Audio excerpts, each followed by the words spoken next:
Well, hello, Nats fans, and welcome to another edition of the DoDCast Postgame Show. I'm Drew Douglas, and I'll be your host for tonight. And boy, what a game that was tonight! That was really filled with everything from yet another Brewers starting pitcher shutting down the Nationals and Jimmy Nelson tonight, to another quality start from Gio Gonzalez. The offense finally coming alive at the end of the game, a Bryce Harper ejection, and of course, some more ninth inning heroics. It really wouldn't be a Nationals, or some ninth inning dramatics. It really wouldn't be a Nationals game without that. And Nats for a reason, so hopefully they can figure that out. But we'll get into all that and more a little later. And we want to hear from you, so feel free to chime in the chat and just let us know your thoughts, comments, questions, just anything about tonight's game and the Nationals. So we'll get into the lines a little bit tonight.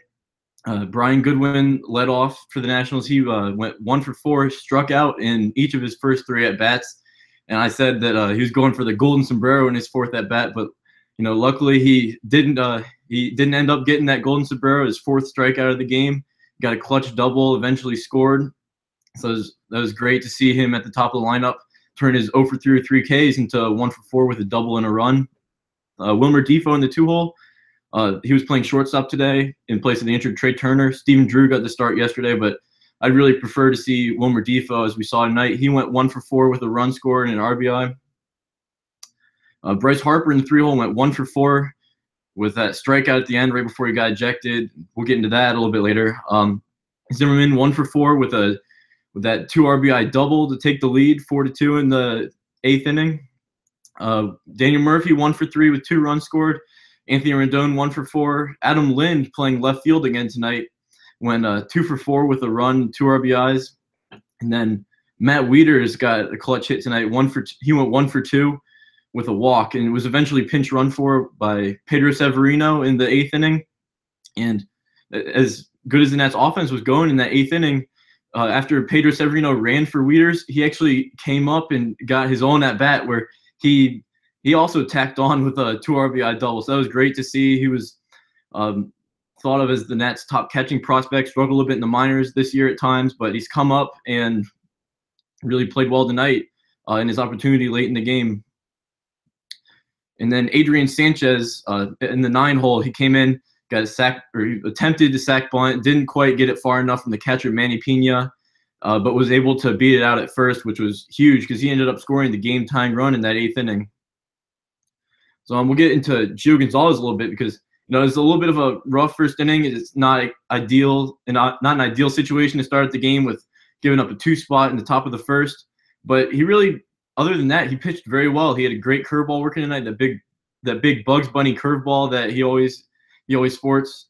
And in that first inning when he gave up the 2 runs, I didn't really see anything that was like that I really didn't like about him. He gave up the long home run to Domingo Santana, which traveled 476 feet and is the longest home run at Nationals Park during the StatCast era. The previous longest home run was Michael Morse in 2012. So, that went up near the red porch out in left field. It went up onto the concourse. That was an unbelievable home run. I said it rivaled Eric Thames' home run from last night, but it really blew it out of the water. I think it traveled about 50 feet further. So that was an unbelievable home run. But after that, he gave up a Travis Shaw double that went just down the line. And then they allowed a stolen base. The Brewers stole third base 3 times tonight without even a throw. So there's a little bit something maybe to worry about with just guys stealing third easily on the Nats pitching staff and Matt Wieters behind the plate. And then he struck out a batter, but it got past. It got by Matt Wieters. There's a curveball in the dirt. It got called a wild pitch, and so it went on Gio. But that was really unfortunate. You get the strikeout and you still allow the run. So it happens, especially with the big curveball like Gio has. So if he's putting it in the dirt, then that can happen. But you can also get a lot of swing and misses. You just got to be able to block the ball most of the time if you're Matt Wieters. Judo Joker said, I picked the game to not watch. I picked the wrong game to not watch it. Yeah, for a while it was looking like maybe that wasn't going to be a good game. They got shut out last night. They lost 8-0. Tonight they were down 2-0 for the longest time. And then finally at the end of the game, the bats got going. And so that was a lot of fun to watch. You definitely missed a good one, Judo. But, I'm sure there'll be some more good games. And Uh, and so, just keep watching. And, this is a fun team to watch. Chris Lacey said, I'm a little worried about Doolittle. Want to see him save a one-run game. And, yeah, I was really pleased with the acquisition of Sean Doolittle, but it's been a little shaky. So I'll get into that a little bit later. But, yeah, it'd be nice to see him just go in, pitch a clean ninth, and not have these dramatic ninth innings that us Nats fans are unfortunately now used to. We'll get into the Brewers line a little bit. And Jimmy Nelson started tonight. He threw 7 innings, only allowed 4 hits and 2 runs with 10 strikeouts. So he really had everything working for him. He's keeping Nationals hitters off balance, and no one really knew. No Nationals hitters really looked like they knew what was coming, and they really struggled to do anything against him until the very end when Daniel Murphy was able to hit a home run off of him.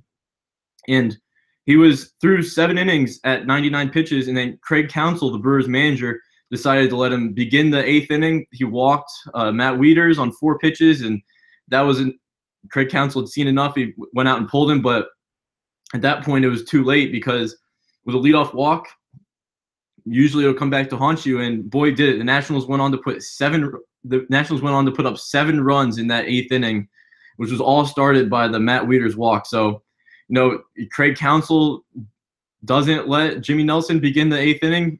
Who knows? Maybe we're here talking about a Nationals loss, or maybe it's a closer game. So, obviously you're glad that he did leave him in, but I believe that was definitely a mistake to leave Jimmy Nelson in.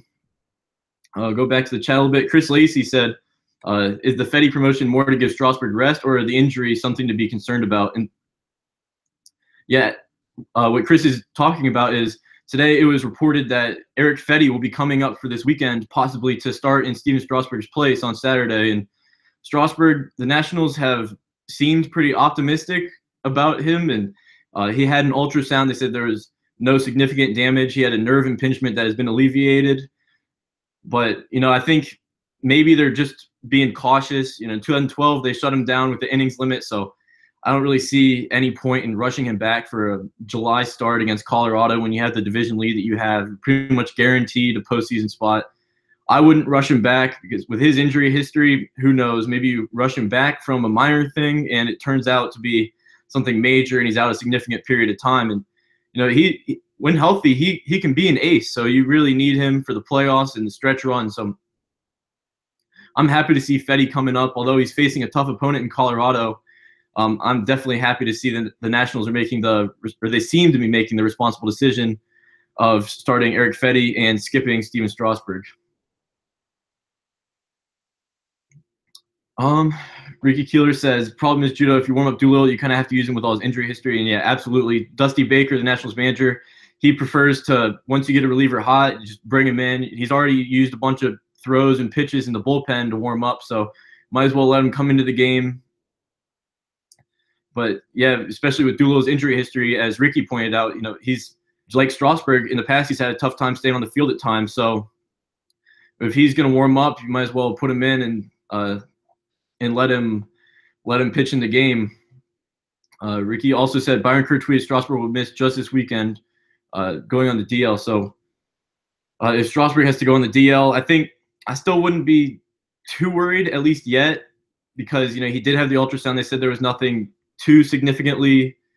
There's no real significant damage, so maybe a short DL stint and just any inflammation or nerve impingements that he had can just go away, and it just be a minor issue. Give him some time off, and maybe he'll be even fresher come October. We'll go around the league a little bit. We had the Philadelphia Phillies are beating the Houston Astros 9-0, and the Astros have the second best record in the league this year. They're only behind the Los Angeles Dodgers, who have really been a juggernaut out on the West Coast. And so the Phillies have the worst record in the MLB. So that's really surprising to see. That's kind of baseball. Anything can happen on any night, as you can see right now with the Phillies beating the Astros 9-0. Also in the division, the Miami Marlins are beating the Rangers 11-3 in the bottom of the 6th. So we'll get into that game a little bit later with Yu Darvish getting to start tonight, a possible Nationals trade target. And the New York Mets, they're playing out in San Diego on the West Coast, so they're just getting underway, but they've given up 2 runs. Steven Matz is starting tonight, and he just gave up 2 runs in the first inning. So they're just like the Nationals, they're losing 2-0 in the first inning. So it'll be interesting to see if the Mets are able to come back tonight. The Baltimore Orioles, the other DMV area team, they lost 5-1 to the Rays today. Jonathan Scope was homered for the Orioles, and former National Steven Souza Jr. hit his 21st homer of the season for the Rays. And the final game in the division, the Atlanta Braves lost 10-3 to the Diamondbacks. Patrick Corbin got the win for Arizona, and Aaron Blair got the loss for Atlanta. And JD Martinez, the Diamondbacks' new acquisition, homered twice today. So I'm sure Diamondbacks fans are very excited to have him. Chris Lacey said, would you flip the role of Doolittle and Madsen, as Madsen has been lights out since being acquired? Maybe they give that a shot. Maybe they start playing the matchups a little bit. Madsen is right-hander. Doolittle is left-hander. So maybe you just see a different closer depending on who's coming up in that 9th inning. But, yeah, you're right. Madsen has been phenomenal in usually an 8th inning role. And Doolittle, although he hasn't blown a game, has definitely he's made it adventurous, to say the least. And so we'll get into that a little bit tonight. Sean Doolittle, he came in for the 9th inning. He pitched only the 1 inning. He allowed 3 hits and 3 runs, all of them earned with 1 walk and 3 strikeouts. So with Sean Doolittle, the thing I've been a little kind of confused about is, I know he throws a great fastball, but he's also got secondary pitches such as his splitter, his changeup, and his curveball. And really, before tonight, I didn't see anything but a fastball. And then tonight he mixed in his splitter a little bit. But really, his main strategy has been rear back and blow the fastball by guys. And, with big league hitters, although Sean Doolittle does throw hard, I've seen him throw as hard as 97 miles per hour with the Nationals. Big league hitters are able to, just get your foot down early and catch up to that 97. And if they know a fastball's coming, they'll be able to make you pay. So I'd like to see Doolittle start to, mix in more of his secondary pitches, kind of keep batters off balance and keep them guessing.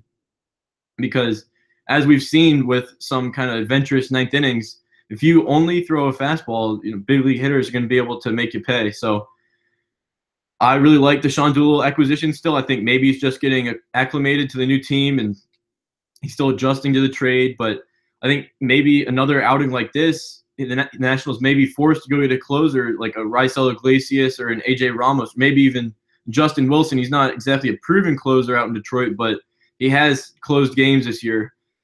So, I still like the Doolittle acquisition, like I said, but maybe he'd be better suited for an 8th inning role like we've seen with Madsen. Because if you're able to get a proven closer, then Ryan Madsen, Sean Doolittle, and whoever that closer is would form a great 3-headed monster, as Harper has called it, out in the back of the bullpen. So maybe it'll be interesting to see with the trade deadline quickly approaching, coming up on Monday, if the Nationals go out and attempt to trade for a proven closer with Doolittle's struggles. And then we'll get into the minor leagues a little bit. Syracuse tonight, AAA Syracuse, they beat Louisville 4-2. Austin Adams got the win. We saw him in the big leagues right out of the All-Star break when they were playing in Cincinnati. And Wando Suero got the save, his 6th of the year. AA Harrisburg Senators beat Richmond 5-3. Class A Advanced Potomac Nationals lost to Down East 6-2. And the Dominican Summer League Nationals lost 3-1. So altogether, it was a good night for the organization. The Nationals won. Obviously, that's the big thing that you really like to see. The minor leagues just developing for the major leagues, but it's great to see that they're performing well down in the minor leagues and hopefully have bright careers in front of them. And then another big thing from tonight was the Bryce Harper ejection, which, he watched a called strike. He didn't like it, and he let the umpire know. He immediately got in his face, but then knew that he couldn't do that. He was going to get ejected, kind of stepped away from the umpire. He continued to scream, but he wasn't in the umpire's face, so he wasn't as likely to get ejected at that point. But he really let it take over his whole at-bat and eventually struck out. And as soon as he started yelling at the umpire after that first strike, I said, if he doesn't drive in this run, if he strikes out or grounds into a double play or pops out or something like that, he's probably going to get tossed. And sure enough, he struck out and he let the umpire have it. He immediately got in his face, was ejected, threw his bat. You could distinctly see him saying that's 2 times. So earlier in the game, there was a call that Harper didn't really agree with. But really, Harper cannot get thrown out in that situation. Sure, he didn't get the job done, but this is a big game. If the season ended today, you're playing Milwaukee in the playoffs.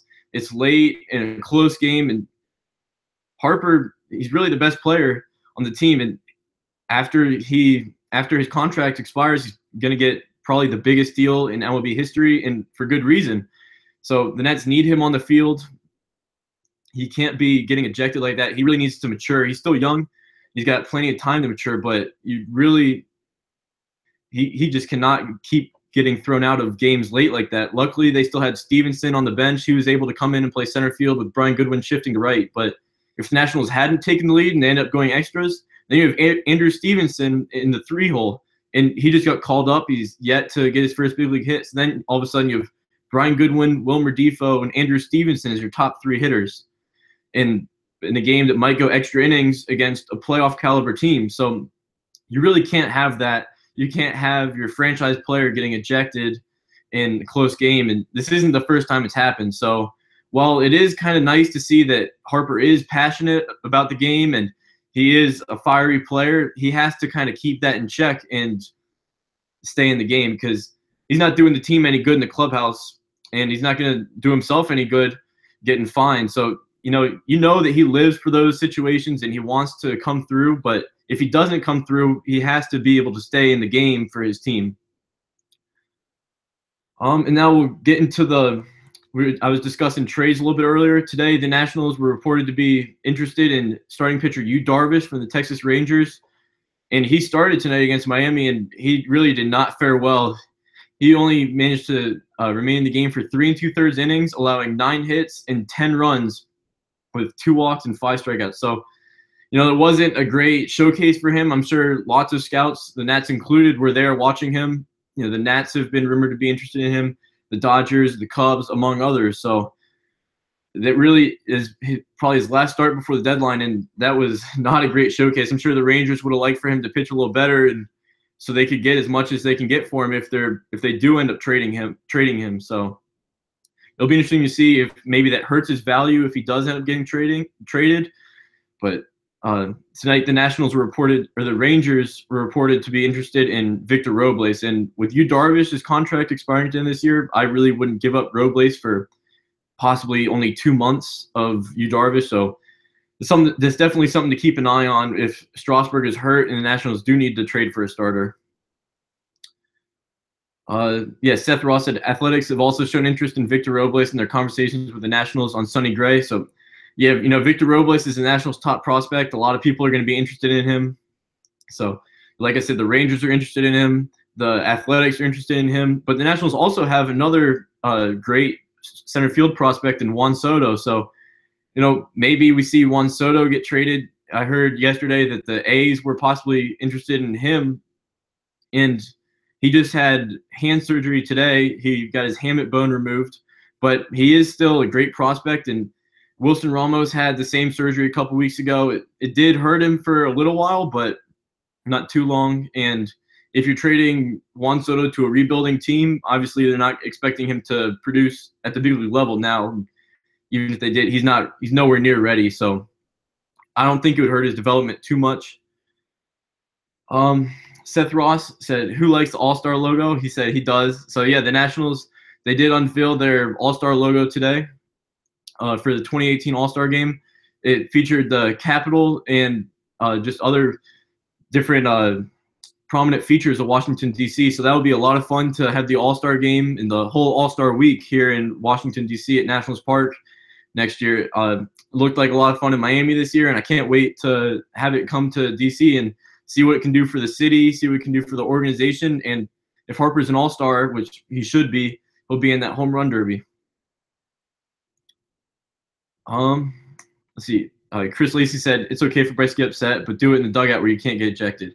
Yeah, absolutely. I mean, in the dugout, as long as you're not screaming at the umpire, you might get in trouble with your teammates or the manager, but obviously you're not going to get ejected as long as you're not chirping too much to the umpire. So there are other ways to kind of get rid of your anger and frustration other than getting in the umpire's face and getting ejected in a key situation of a big game. So yeah, you're absolutely right on that. Checking the chat. Seth Ross said, I still think we get Sonny Gray, and that would be a great acquisition as long as he can stay healthy. He's kind of like Steven Strasburg. He's a guy who he's great when he's on the field, but he does have an injury history. So it'll be interesting to see if the Nationals are able to get Sonny Gray because he is controllable. He has this year plus 2 more on his he has 2 more arbitration years, so he will be under team control, which it definitely adds some value. So if they get into, I think they'd have to give up either Victor Robles or Juan Soto. But that definitely would be a great acquisition because if Steven Strasburg is injured and isn't able to pitch in the playoffs, you have another ace type pitcher to pitch at the front of the rotation.